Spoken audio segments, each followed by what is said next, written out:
Olá, olá, meu nome é Gilvan, para quem não me conhece, eu faço parte do grupo Delírios Astrológicos e nesse vídeo a gente vai analisar um mapa horário sobre quem vai ganhar a final da Copa do Mundo de Futebol de 2022.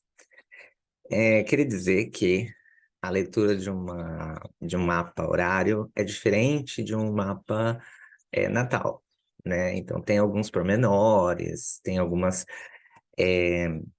jeitos diferentes de ser observado. Então, diante disso, né, eu vou fazer essa leitura, vou explicar algumas coisinhas e tudo mais. Já vou deixar falado aqui, né? Quem gostar, por favor, né? O like, dá compartilha, enfim, divulga, que a gente tá precisando, né? Então vamos lá, vou explicar um pouquinho da história desse mapa. Eu e uma aluna minha, a gente está desde o Jogo do Brasil até antes, analisando todos os jogos, né, com o olhar na horária. Então a gente faz a pergunta e analisa o jogo e vê se bate, se está acertando, se não está. Então a gente está se adequando a como que está procedendo. E começa uma leitura de final de campeonato, então ela é muito mais forte. Só que, por acaso, dessa vez não foi ela que fez a pergunta horária, né? Porque quem faz a pergunta horária, né, comenta, é o querente, digamos assim, é quem fez, né, a pergunta. E no caso não foi ela, foi um amigo dela que fez essa pergunta. Então, eu vou abrir aqui, compartilhar a tela. Onde que está o negócio? Tá aqui. Então, tomara que a telinha esteja funcionando. Eu vou marcar aqui, vou fazer algumas considerações.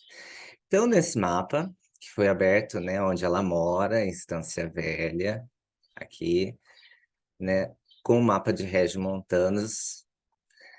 Então, ele está mostrando aqui ah, como apareceu para ela. Quem fez essa pergunta, e ela me deixou muito claro isso, que foi esse amigo dela está torcendo para a Argentina. Então, a gente já tem aqui no ascendente que é a Argentina, né? Então, o oposto, né, o time oposto vai ser a França, porque a gente já sabe, né, quem está na final. A gente está há quantos dias?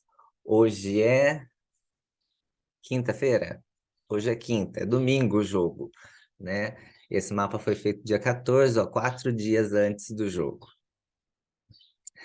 Então, quem que vai levar a casa 10 e quem leva a casa 4, né? Por enquanto a gente só está achando os significadores. A casa 10 seria o campeão, o favorito, né?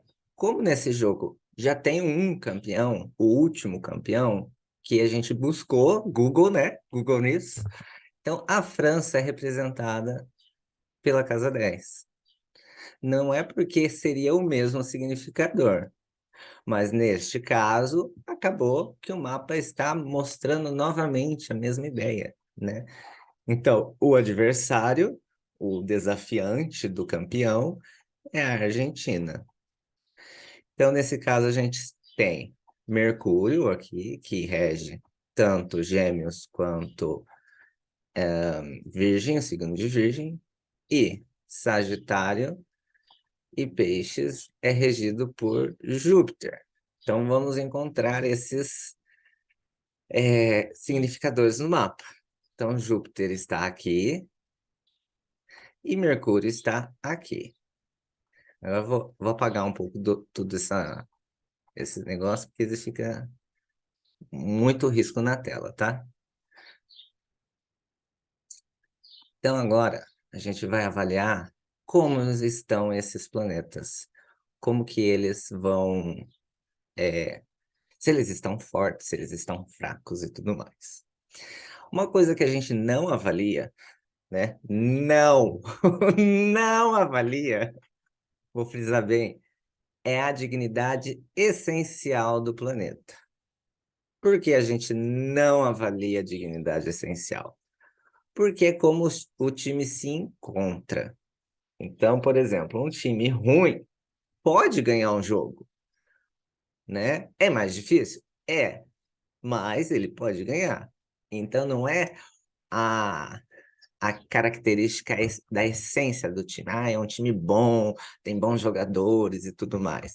Ou, nossa, esse time é ruim, só tá jogando com a reserva e tudo mais. A gente não vai avaliar isso. A gente tem que avaliar a força acidental desses planetas. E o que seria essa força acidental?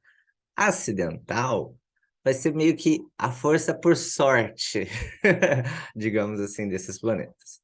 Então, quem tem mais força acidental nesses planetas? Então, aqui a gente vê que Júpiter está numa casa, né, a casa 10, que é uma casa angular. Angular. E Mercúrio está na casa 8, que é uma casa, hein? Sucedente. Sucedente. Então, entre uma casa angular e uma casa sucedente, qual que tem mais força? Claro, a angular. Então, por aqui a gente já vê que a França já tem um ponto na frente do nosso amiguinho. Vamos colocar aqui, ó. Peguei o dado errado. França e Argentina. França tem um ponto. Tem um ponto de força. Então, vamos apagar tudo aqui. Tá, tá, tá, tá, tá, tá, tá. O que mais que a gente avalia, né? Então, aqui, só por isso, a França está na frente, está ganhando. A gente pode avaliar também os significadores naturais de favorito, de campeão e de não campeão, né? Ou de desafiante, digamos assim. Então, os significadores naturais são o Sol, que é o rei, e a Lua, que seria o povo. Então, nesse caso, o Sol poderia estar representando a França, porque ele é o último campeão. E a Lua representando a Argentina, porque ela é a desafiante. Então, a Lua é Argentina e o Sol seria França. E, novamente, qual desses dois está mais forte? Acidentalmente. Então, acidentalmente, a gente tem o Sol na casa 7. E acidentalmente, a gente tem uma Lua na casa 3, que é cadente. Então, novamente, outro ponto para a França, porque o Sol está dentro, né, de uma casa angular. Eu devo ter falado errado, né? Mas é uma casa angular, casa 7, angular. E a casa 3, uma casa cadente. O que mais que a gente avalia? Vamos observar aqui. A gente pode avaliar o que tem dentro dessas casas que representam cada um deles. Então, por exemplo, o que está dentro da casa 7, né? Que dá força para a França. E o que está dentro da casa 10? A gente tem um Sol, que é um luminar, que é poderoso, ele é algo benéfico, né? De certa forma. Ele está no sect dele, né? Sect diurno. Então, num, ele está num signo masculino, então ele está em raiz,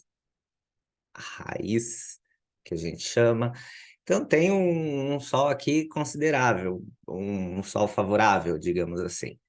E aqui a gente tem um benéfico que, nesse caso, também representa ele, né? Também representa a França. Então a gente tem dois planetas muito bons, bem posicionados, né? O Júpiter está ainda no mesmo signo da cúspide, então isso a gente tem que levar em consideração isso também, né? Então tá no signo de Peixes, está igual, então ele ainda tem uma força de casa 10 mais forte, né? Então aqui a gente tem um ponto para França. né? Não vamos colocar 2 pontos, não. Vamos colocar só um ponto aqui. Agora, o que que tem? Vamos avaliar a Argentina. O que que a gente olha na Argentina? O que que tem dentro da casa 4, que é o desafiante, e o que que tem dentro da casa 1, que é também o desafiante, que é a Argentina. Aqui na casa 4 a gente não tem nenhum planeta. Mas aqui na casa 1 a gente tem Marte, retrógrado, peregrino. Marte que é um maléfico, né? E que ele está peregrino, ele está sem força, ele está retrógrado, então ele não vai trazer coisas boas. Então tudo isso é um ponto negativo, digamos assim, para a Argentina. Então seria um ponto para a França, mais um ponto para a França. Outra coisa, mas será que a Argentina não tem nenhum ponto, né? Vamos avaliar mais. O que mais que a gente avalia aqui? A gente pode avaliar as antícias também. E onde essas antícias se encontram? As antícias é algo, digamos assim, não é todo mundo que conhece, mas, né, elas estão aqui, ó. Espero que vocês consigam ver.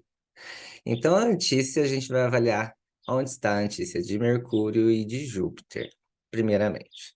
Então, de Mercúrio, tá 18 de Sagitário, tá aqui. É um ponto escondido, digamos assim. E Júpiter está aqui, a 0 de... Eu ia falar balança, de Libra. Como eu tenho muitas alunas portuguesas, então eu acabo falando, né, de balança. Percebe que ambas antícias estão dentro da casa do outro, do inimigo, digamos assim. O que seria um ponto negativo. Mas tem uma diferença que aqui eu vou explicar para vocês. A diferença é que a antícia de Mercúrio, ela se encontra em Sagitário, que é o mesmo signo da cúspide da casa 7. Lembra que eu falei que quando está no mesmo signo é importante, né? E no caso aqui de Júpiter, Júpiter está em Libra. E a cúspide da casa 4 é Virgem. Então, é um signo diferente. Por ser diferente, Júpiter está melhor, ele não está sendo tão atacado quanto Mercúrio. Mercúrio é como se Mercúrio estivesse num calabouço, né? Ele foi capturado, está no calabouço. E Júpiter não. Júpiter ele saiu, ele trocou de signo, ele trocou de lugar. Ele pode ainda estar dentro do reino, digamos assim, mas ele não está no calabouço. Então isso pode ser um pontinho para a França, né? E um pontinho negativo para para a Argentina. Outro porémzinho, e esse eu acho que seria, digamos, o último ponto a ser avaliado, é a gente avaliar com quem a Lua vai fazer aspecto. E por que isso? Porque a Lua sempre indica o vencedor. Então, se ela fizer aspecto próximo com alguém, pode já indicar o vencedor. Então, a Lua está no grau 6, né? Vamos fazer aqui uma linha de 30 graus. Então, no grau 6, a gente tem a Lua. A gente tem no grau 5, mas já passou, Vênus. A gente tem no grau 11, Mercúrio. Daí 22, 19, 20, 29, 13, Marte, né? Então, o próximo aspecto é Mercúrio, porém tem 5 graus de distância. Só que a gente pode ver também os aspectos com a antícia da Lua. E onde está a antícia da Lua? Está no grau 23, Ai, cadê aqui? 23, tá por aqui. 23 de Áries. 23 de Áries. Só que a Antícia, ela anda ao contrário. Então, digamos assim, se o Sol está a 6, a Antícia está a 24. Se, o gra... Se a Lua está a 10, a Antícia está no 20. Se a Lua está na 15, a Antícia está no 15, né? E assim por diante. Então a gente sabe que aqui ele está diminuindo os graus, ele está indo para cá. É isso? É. E qual que é o próximo aspecto da Lua em graus de Antícia? É um trígono com o Sol, com 1 grau de distância. Esse trígono com o Sol, a gente lembra que o Sol é o campeão, pode ser a França. Então, nesse caso aqui, a Lua vai fazer um aspecto com o campeão, que é o último campeão, no caso, a França. Então, a gente tem aqui 6 pontos de avaliação, né, para a França ganhar, e os outros pontos são todos negativos para a Argentina ganhar. Então, nesse caso, nessa avaliação, a gente chegou à conclusão que quem vai vencer a Copa no dia 18/12 vai ser a França novamente. Então é essa a avaliação. Espero que vocês tenham gostado. Se vocês gostaram, né, de novo vou repetir, deixa o joinha, escreve um comentário, tudo mais, compartilha, e é isso aí. Muito obrigado. Tchau, tchau.